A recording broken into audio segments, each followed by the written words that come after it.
Hi, this is Matt with State of Flex, here with a review for Doctor Strange in the Multiverse of Madness. There's a lot to spoil with this movie, and I'm not going to do it. So this is going to be a pretty short video because I can't really talk about a whole lot. This movie's base premise is in fact a spoiler. So I'm just going to hit you with what works and what doesn't. What works is Sam Raimi. Sam Raimi comes to the Marvel Universe and gives them, forbear, all of his visual artistry to give the most dynamic, the most interesting visually movie in the Marvel Cinematic Universe. This is Raimi in top form.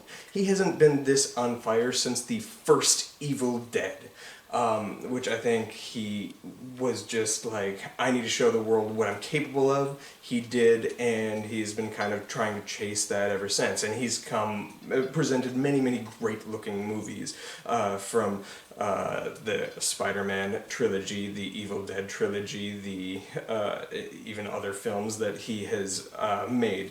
This one, though, like, trumps them all. This is a stunning film. Right from the opening shot, you're just given some dynamic visuals to feast on. He also brings a creative energy to the film that is much needed this late in the game of Marvel movies. He thrusts us into different, this is a multiverse movie, into different worlds, and gives them each a distinct look, uses very distinct camera lenses within these worlds to show you are in a different location. And it's quite stunning in that respect. He's also great at pulling performance that's right for the picture in his movies. I like how kind of pulled back Benedict Cumberbatch was compared to his other performances in some of the other MCU films. And I like how Elizabeth Olsen plays Scarlet Witch in this film. She does so very differently, and he gets a very different performance out of her that seems like the organic next step from WandaVision. But you can still see and find that connective tissue to see how the performance goes from one to the next. This movie makes brave and daring decisions with the characters that it uses. And that is something that I really like and respect, and I think more Marvel movies should take chances that this one does. And I will also say that the scene stealer for this whole film is America Chavez. She is the character with whom the whole film is framed around, and she is spectacular. If you know nothing about her character, I think you're going to come out of this wanting to know more. And that is high praise.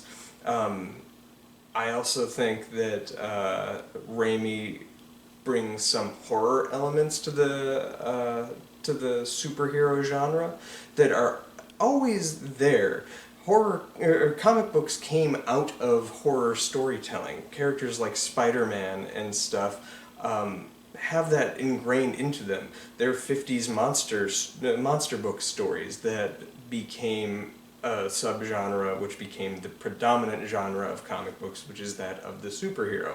But superheroes and slashers or monster villains all kind of operate under the same visual language, they operate under the same constraints, and I like that Raimi was able to pull that into this film in exceptional ways.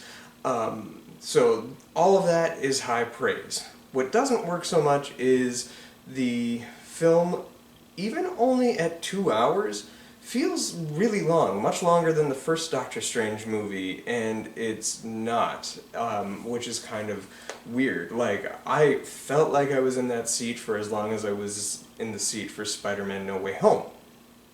And it is considerably shorter.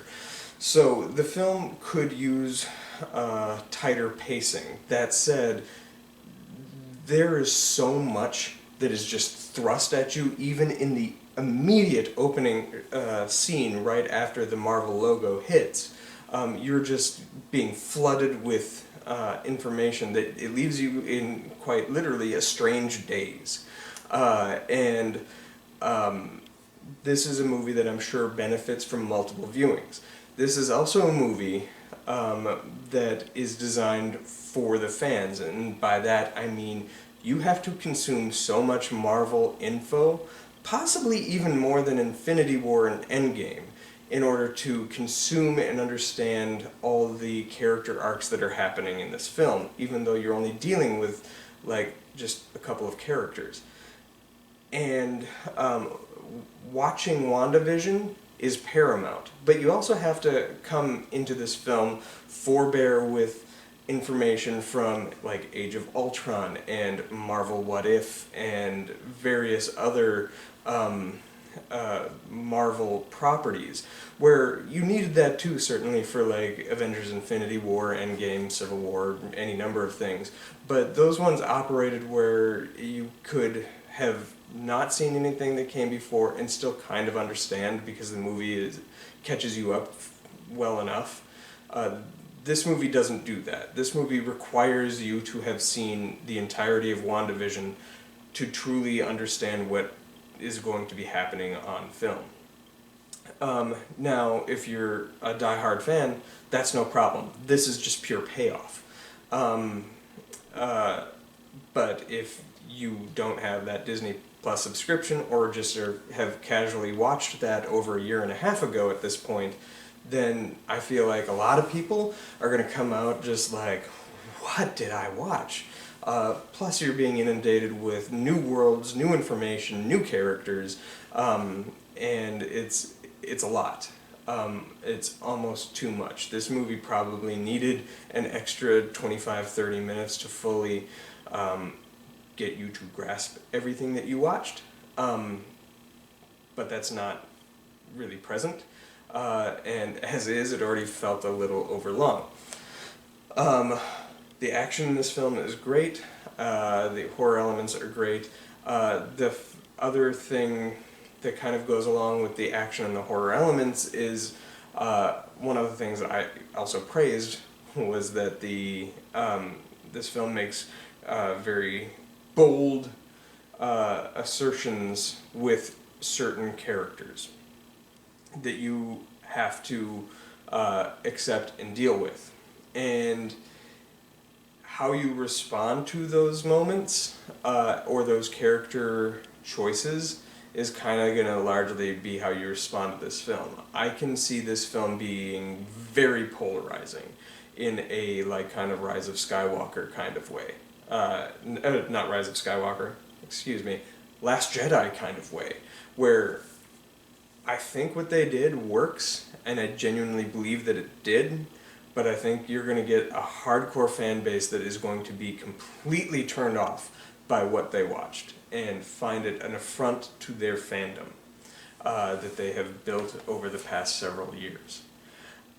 So, I guess that's my issue of caution. Also, try to go into this without any spoilers. There's multiple aspects of this film that could be spoiled, and it's such a wonderful experience to walk in without that. So keep off the internet, guys, and please do not spoil things. I might do a spoiler review video, because I have thoughts, but as is, I think it requires a second viewing. As of now, this is an incredibly strong 3-star film. It probably is more deserving of 3.5, and I think ultimately I'm going to give this film 3.5. It's just, I'm still kind of gestating how I feel about certain narrative choices that were made. I don't think they were wrong at all. Last time I had this kind of conflict was, in fact, Last Jedi, where it took a couple of viewings for me to really appreciate everything that was done, and that is, in fact, one of my favorite movies of all time at this point. So, I feel like I kind of need to do that with this. But how does this rank with recent Marvel movies? I think this one opens the story up into really interesting ways that I cannot wait to see how it carries on, but am kind of cautious because it could get into some like narratively problematic like waters. Not politically speaking, I'm just talking from a narrative standpoint. And then, but of the new Marvel movies post Endgame, I think this one had the most compelling reason to keep watching this, the franchise. Whereas, like, I think Spider-Man No Way Home is the best of the movies that has come out. That one seemed like a firm end point. And I was kind of shocked at how little that story impacts this one. Because the framework seemed to be that this is bouncing off of that movie, and it's mentioned very briefly, but it is that has almost no bearing on this film, which was kind of surprising to me. Lastly, where does this rank in Sam Raimi's superhero mythos world? I think Spider-Man 2 and Spider-Man, to a lesser extent, are some of the best superhero stories ever told. And I don't think anything is going to change that. Spider-Man 2 is my all-time favorite superhero movie. So this isn't quite up to par there. But I think this is better than Spider-Man 3 by quite a bit. And I think it's better than Darkman, which, if you include that, which I think you should, check out Darkman. But he has alluded to the fact that he's interested in continuing on with the Marvel Universe and making another film. I would like to see him do that.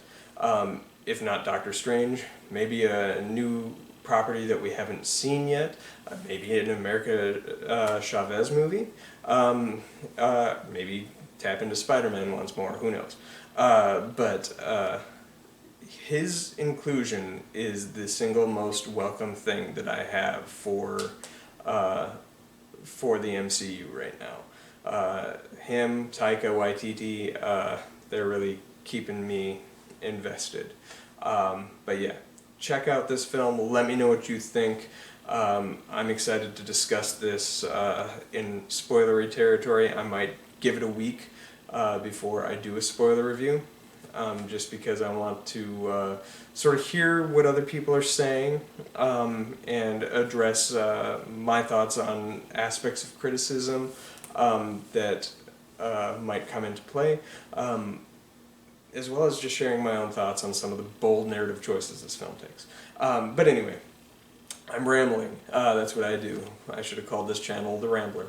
But thanks for watching. Let me know what you think of the movie down below. Please, no spoilers. Thanks for watching.